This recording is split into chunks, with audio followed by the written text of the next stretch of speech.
Let's talk about something we don't often hear. For centuries, the story has been the same, a powerful, generous Europe helping a struggling, dependent Africa. It's a narrative that has been drilled into us through news reports, history books, and even charity campaigns. We see images of poverty and are told that Africa needs Europe to survive. But what if I told you that story is completely upside down?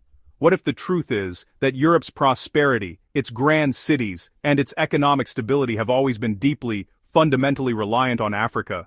It's a wild thought, but when you start to connect the dots, a different picture emerges, one where the flow of value has consistently gone from south to north.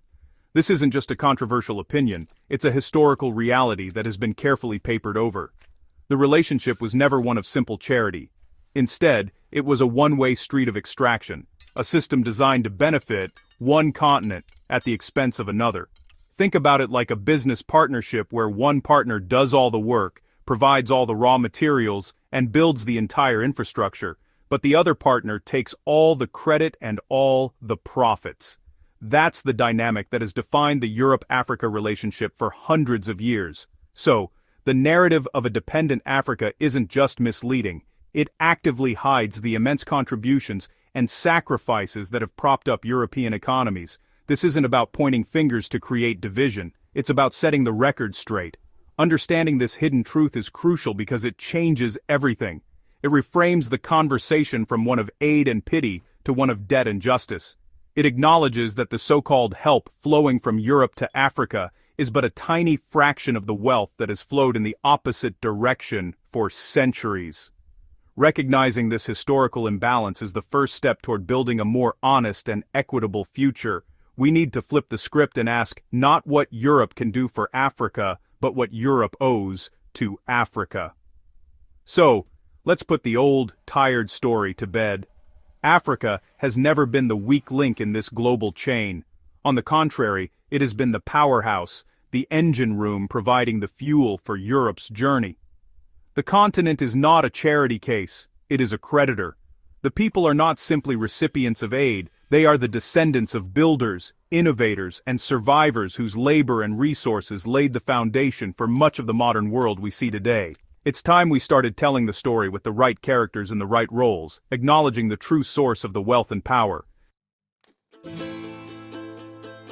When you walk through the grand old cities of Europe, Lisbon, London, Paris, Amsterdam, you see history etched in stone. You see magnificent cathedrals, sprawling palaces, and sturdy ports that have stood for centuries. The official story is that these are monuments to European genius and ambition, but there's a massive part of that story missing. We need to talk about the invisible workforce, the unseen hands that quarried the stone, paved the roads, and laid the foundations for these empires. We are talking about the millions of Africans forced into chattel slavery, whose stolen labor was the engine of Europe's first great wave of global expansion. This wasn't just about labor on plantations in the Americas. The profits from sugar, cotton, and tobacco, all produced by enslaved Africans, were funneled back to Europe. This immense wealth funded the Industrial Revolution. It built the factories, the banks, and the shipping companies. But it also happened more directly.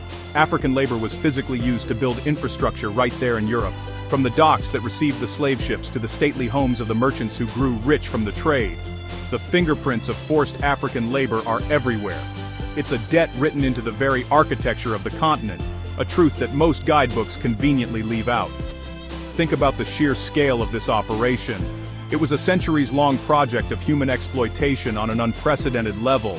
Entire generations were stolen, their skills and energy redirected from building their own communities to enriching distant monarchies and merchants. Every cobblestone street in certain port cities, every ornate building funded by colonial trade, tells a story of this immense human sacrifice. To ignore this is to look at a masterpiece and pretend the artist never existed. The prosperity of Europe during this era was not a miracle of their own making, it was a direct result of a brutal and calculated system of extraction. So, when we admire the beauty and power of historical Europe, we must also acknowledge the brutal cost at which it was created. The story of European greatness is inextricably linked to the story of African suffering and exploitation. These were not just victims, they were builders. They were the skilled and unskilled laborers whose forced contributions created a world of comfort and power they were never allowed to share in. Their strength built nations, not just through resources from their land, but with the sweat of their brow and the work of their own hands on European soil.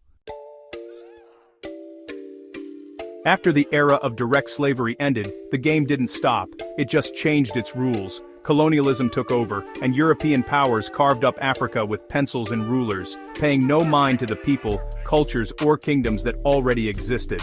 This wasn't just a land grab, it was a sophisticated economic takeover. The colonial mission was to re-engineer African societies for one purpose: to serve the economic needs of the colonizer. They systematically dismantled local industries, forcing people to stop producing their own goods, and instead focus on exporting raw materials like cocoa, rubber, and diamonds at rock-bottom prices. This created a cycle of dependency that was entirely by design. The laws they put in place were brilliant in their cruelty. Hut taxes and poll taxes were introduced, payable only in the colonizer's currency. How could an African farmer get this currency? They had no choice but to abandon their own farms and go work for low wages in European-owned mines, plantations, or construction projects. This forced labor system kept Africans poor and desperate while ensuring a constant, cheap workforce for European enterprises. It was a clever trap. Local economies were crushed, making it impossible to build wealth, while the colonial powers got richer and richer off the resources and the labor they had cornered. This system ensured that Africa would produce what it did not consume and consume what it did not produce. For instance, a country rich in cocoa beans would be forced to sell them for pennies only to buy back expensive chocolate bars manufactured in Europe. This wasn't a fair trade, it was a rigged game. Any attempt by Africans to build their own factories or process their own raw materials was met with resistance, both political and economic. The goal was to keep Africa as a permanent supplier of cheap resources and a captive market for expensive European goods, a system that effectively stifles development to this day. Even after independence, the chains of economic control remained. Unfair trade agreements, massive loans with crippling interest rates from European-controlled institutions, and political interference have kept many African nations in a state of perpetual debt and dependence.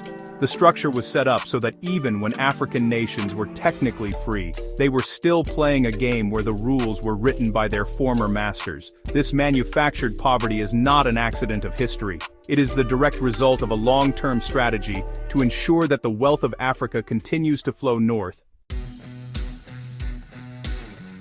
Fast forward to today, 2026. The story continues, just in a different form. The economic hardships deliberately created over centuries have led to a predictable outcome migration. Young, ambitious, and often highly educated Africans, unable to find opportunities in economies hobbled by historical exploitation, look to Europe for a better life.